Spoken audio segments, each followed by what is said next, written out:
नमस्कार दोस्तों, आप जुड़ चुके हैं रियल न्यूज़ हरियाणा के साथ और आज हमारे साथ हैं औरंगजेब जी जो हज का प्रधान हैं। उनसे बात करेंगे। एलनाबाद उपचुनाव चला हुआ है, उसके अंदर ये आज हमें बीजेपी ऑफिस में मिले हैं, तो जानते हैं इनसे कि जो बीजेपी जेजेपी गोविंद कांडा के रूप में एक नया कैंडिडेट लेकर आई है। लगातार 17 साल से जो एलनाबाद है वो इनेलो का गढ़ बताया जा रहा है, तो इनसे जानेंगे। मेवात से आए हैं तो जानते हैं क्या अब की बार जो जेजेपी और बीजेपी नए कैंडिडेट के रूप में यहाँ पर उतरी है वो इस गढ़ को तोड़ पाएगी। सर नमस्कार। नमस्कार सर, आप मेवात से आए हैं, लगातार चुनाव प्रचार में आप भागीदारी दे रहे हैं, क्या लगता है लोगों का क्या रुझान है? देखिए, मुझे आज लगभग 5-6 दिन यहाँ चुनाव प्रचार में हो गए हैं। सबसे बड़ी गलती जो चौधरी अभय चौटाला ने जो किया है वो इस्तीफा दे के की है, और इस्तीफा देकर उन्होंने सरकार पे और जनता पर बेवजह चुनाव थोपा है। लेकिन आज की जनता बहुत जागरूक है, क्योंकि अभी हमारी सरकार 3 साल और चट्टान की तरह मजबूत चल रही है। तो एलनाबाद की जनता इस चीज़ को मौके का फ़ायदा वो ज़रूर उठाएगी, और वो अब जो रूलिंग पार्टी का जो हमारा साझा उम्मीदवार है गोविंद कांडा भाजपा जजपा का, उसी को वोट देंगे। क्योंकि गोविंद कांडा को वोट मनोहर लाल जी मिलेंगे, उप मुख्यमंत्री दुष्यंत चौटाला जी मिलेंगे, और उसके भाई गोपाल कांडा जी जो सिरसा से विधायक है, वो एक विधायक जी के 2-2 विधायक इस क्षेत्र को मिलेंगे।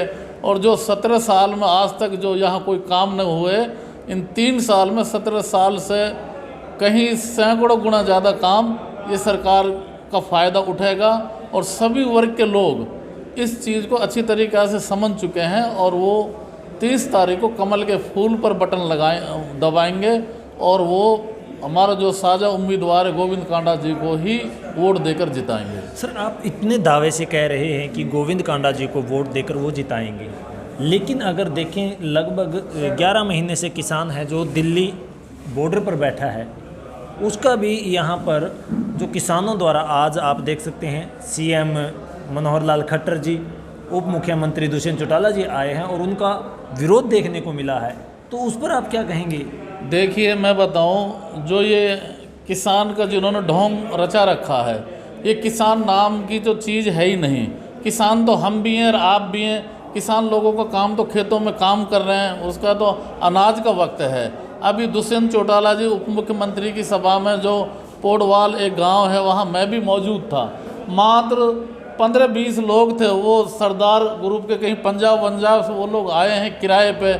तो ऐसा कोई विरोध नहीं है, वहाँ हमारी जनसभाएं बड़े मजबूती के साथ चल रही हैं, और वो 10-20 लोग फालतू में वो किराए के टट्टू हैं, उनका कोई किसानों से कोई लेना देना नहीं है। किसानों का काम अब जैसे दिल्ली में चारों बगल जो घेर के बैठे हैं, उनकी वहाँ दारुआँ चलती हैं, वो किशमिश बादाम खाते हैं, रात भर वो उनके अय्यासी के अड्डे बने पड़े हैं। वो किसान नहीं है। किसानों का काम आम जनता को तकलीफ़ पहुँचाना नहीं है।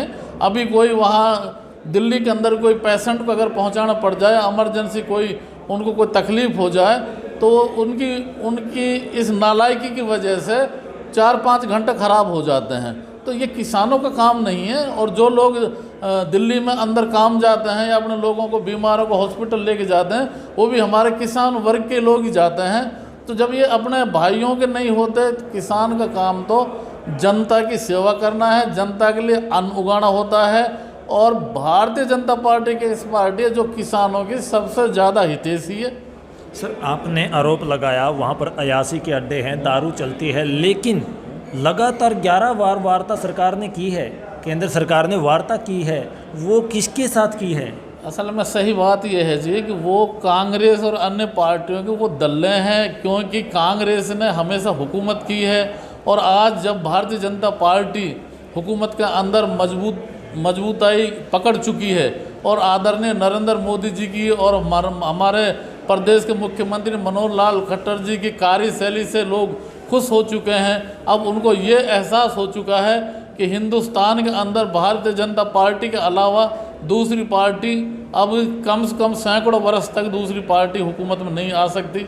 और अब वो लोग बिना हुकूमत के, जैसे मछली पानी के बिना तड़फड़ाती है, वो उस तरीक़ा से तड़फड़ा रहे हैं। और उन्होंने कोई न कोई उल्टे सुलटे कुकर्म करना है, कहीं कोई पंगा हो या गवर्नमेंट मजबूरी में आके इन किसानों के नाम पर जो भद्दे लोग खड़े हैं इनको पीटे या इनके ऊपर डंडा या गोली प्रयोग करे।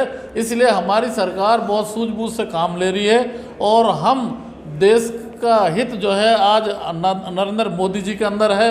आज नरेंद्र मोदी जी देश को दुनिया के नक्शे पर नंबर 1 पे लेके चलने का जो वो अपना वो काम कर रहे हैं, उसमें सभी लोगों को बढ़ चढ़ कर हिस्सा लेना चाहिए और आदरणीय नरेंद्र मोदी जी का साथ देना चाहिए। सर, आप मेवात से आके एलनाबाद के उपचुनाव में प्रचार कर रहे हैं, वोटों की अपील कर रहे हैं, लेकिन जहां भी वोट मांगने के लिए आपका कैंडिडेट जाता है वहां पर हज़ारों की संख्या में फोर्स लगा दी जाती है, क्या कारण है? नहीं, फोर्स लगाना एक एहतियाती तौर पर, अगर वहाँ कुछ जो शरारती तत्व हैं, कुछ बैड एलिमेंट्स हैं, वो चाहते हैं कि कोई उपद्रव या कोई गलत हरकत ना हो, ये चाहते हैं कि कोई इनकी तरफ से जिनका कोई वजूद तो है नहीं, ऐसे लोगों को इन्होंने छोड़ रखा है ताकि सरकार का किसी तरीक़े से हम कोई काला मुंह कर दें, किसी तरीक़े से कोई ये सरकार गुस्से में आके कोई वैसा कदम उठा जाए। इसलिए एहतियाती तौर पे वहाँ फोर्स लगाई जाती है और यहाँ सुचारू रूप से चुनाव प्रचार चल रहे हैं और सभी जनता इनकी हरकतों को देख कर और हमारा वोट बढ़ रहा है। लोग अब बेवकूफ़ नहीं है, लोग बिल्कुल जागरूक हो चुके हैं। जो हमारे कुछ छोटे तबके के लोग हैं, जैसे यहाँ हमारे मुस्लिम समाज के 7-8 हज़ार वोट हैं, वो लोग भी ये कह रहे हैं कि भाई जो है चेयरमैन साहब, हम जो है यहाँ दबे हुए लोग हैं, लेकिन आप यहाँ पहली दफ़े आए हैं बीजेपी के लिए। हमें भी इस बात का फ़ख्र हुआ है कि भारतीय जनता पार्टी में भी हमारे मजबूत नेता बैठे हैं, तो आप चिंता ना करें और हम बढ़िया तरह वोट जो है हम गोविंद कांडा जी को देंगे। और गोविंद कांडा जी और गोपाल कांडा जी की जो मैंने कुछ काम वहाँ सुने हैं, जैसे मान लें कुछ गरीबों की कोई समस्या होती हैं तो ये अपनी जेब से भी उनको तुरंत मतलब निपटा देते हैं, तो ऐसी इनकी कार्यशैली है। सर, आखिरी में हम बात करेंगे, चुनाव प्रचार अंतिम चरण में है जी। आप लगातार बता रहे हैं 6 से 7 दिन से हम प्रचार कर रहे हैं, क्या लगता है कितने मार्जिन से गोविंद कांडा जी जीत सकते हैं? आप आज मेरी बात को नोट कर लेना, 20 से 25 हज़ार वोटों के डिफरेंस से गोविंद कांडा जीतेगा।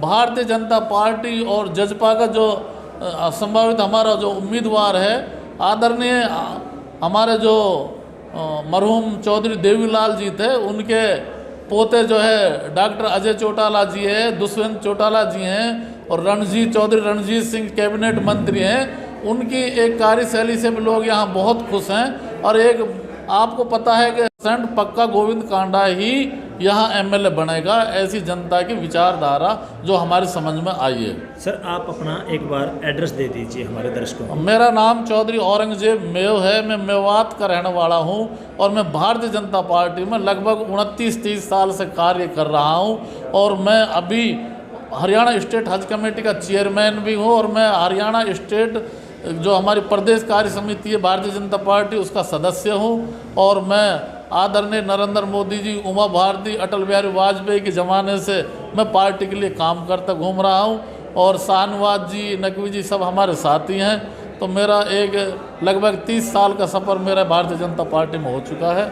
और मैं मेवात का रहने वाला हूँ। Thank you. तो ये थे औरंगजेब जी हमारे साथ, बेबाकी से हर सवाल का इन्होंने जवाब दिया है। तो 30 तारीख का हमें इंतज़ार रहेगा, तो तब तक आप देखते रहें रियल न्यूज़ हरियाणा।